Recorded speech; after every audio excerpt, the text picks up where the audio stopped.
Hoje muito se fala em inteligência emocional. Você deve ter ouvido falar que o segredo é administrar as emoções. Um verdadeiro líder é aquele que administra as emoções, que faz a pessoa se sentir melhor do que é. E hoje nós vamos falar do melhor líder do mundo, o melhor líder que já pisou esse planeta, o maior de todos. Nós vamos falar dos mestres dos mestres.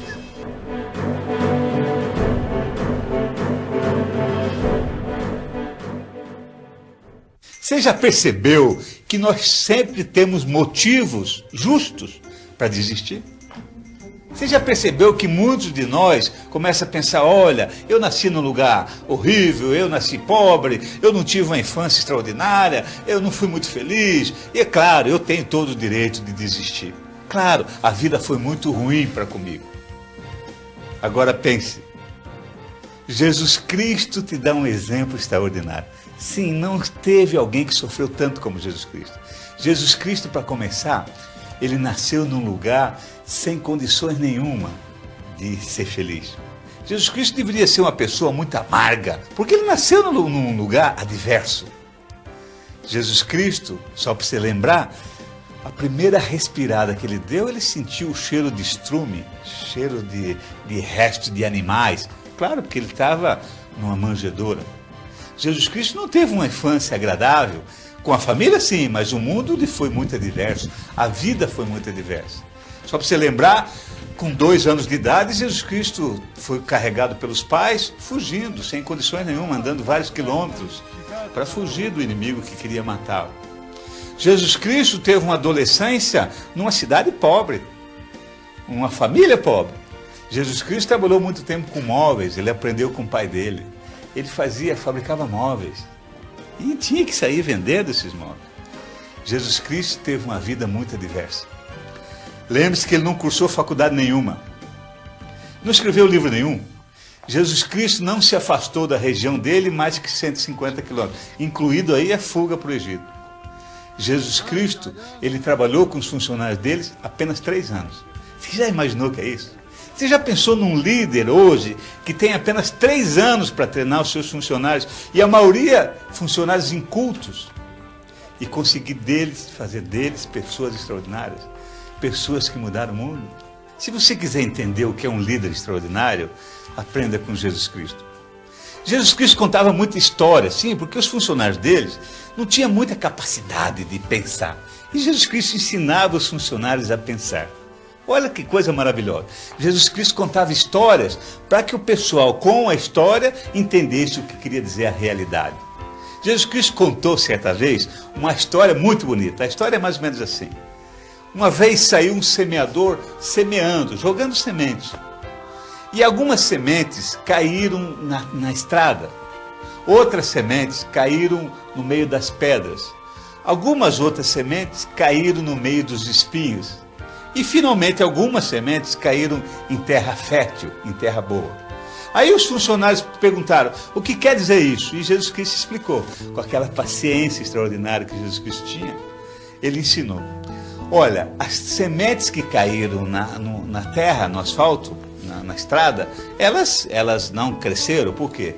Porque não tinham condições de crescer e porque as aves vinham e comiam. Aquelas sementes que caíram no meio das pedras, elas também cresceram.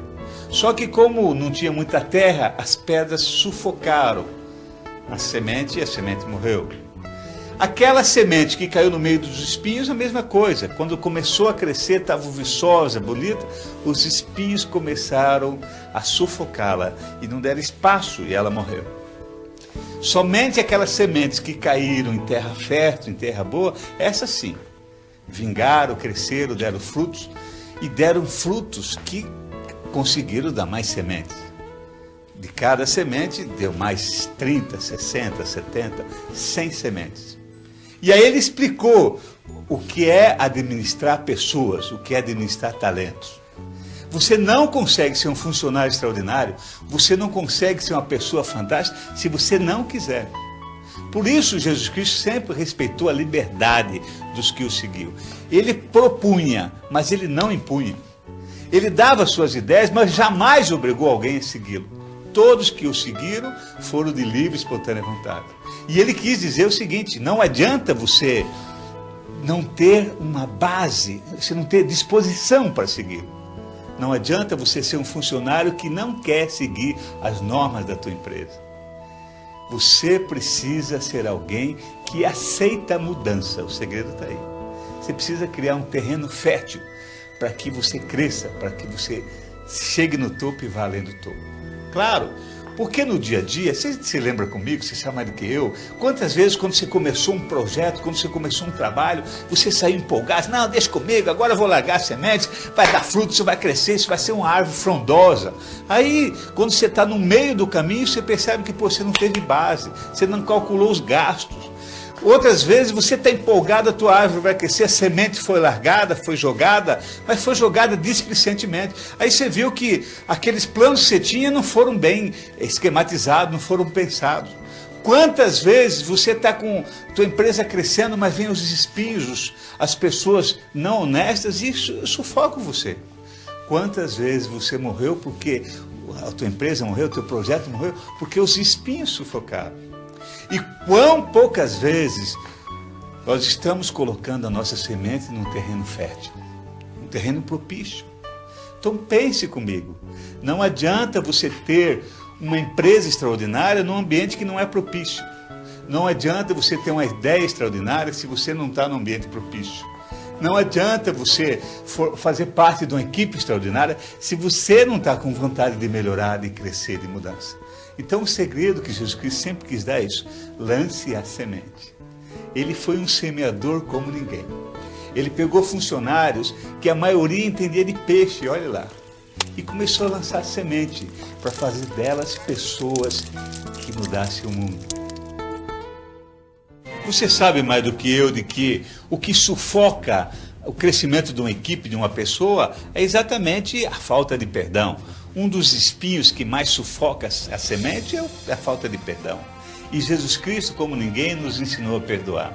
Perceba que Jesus Cristo formou uma equipe de pessoas não muito cultas e de pessoas que tinham dificuldade de relacionamento.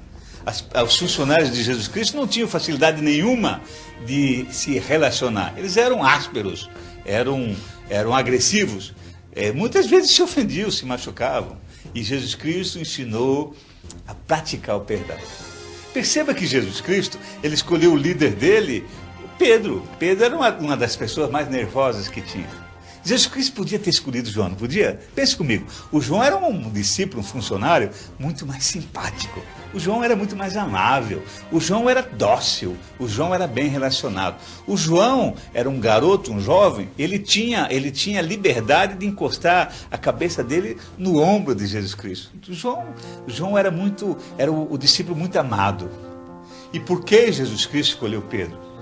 Pense comigo, Pedro era mais velho do que João, Pedro era casado, não tinha muita facilidade de sair para trabalhar, para viajar. Pedro era uma pessoa preguenta, áspero. Pedro era muito mais burro do que João. Pedro era mais inculto do que João. Pedro não frequentou muita escola. Aliás, acredita-se que Pedro era analfabeto. E por que Jesus Cristo escolheu Pedro, não João? Exatamente, talvez, para mostrar para o Pedro que ele teria que ser um líder extraordinário, porque ele tinha que entender todos os outros funcionários. Porque de deficiência Pedro entendia bem. E Jesus Cristo mostrou para o Pedro que com o erro do Pedro ele podia ser melhor com os outros. Ele poderia ensinar os outros a não cometer o erro. Porque, claro, ninguém que não caiu de bicicleta não vai poder explicar para um outro o que é um tombo de bicicleta. Ninguém que nunca foi perdoado, alguém que nunca foi perdoado, nunca consegue ensinar para o outro o que é o perdão. E Jesus Cristo ensinou Pedro a ser um líder extraordinário.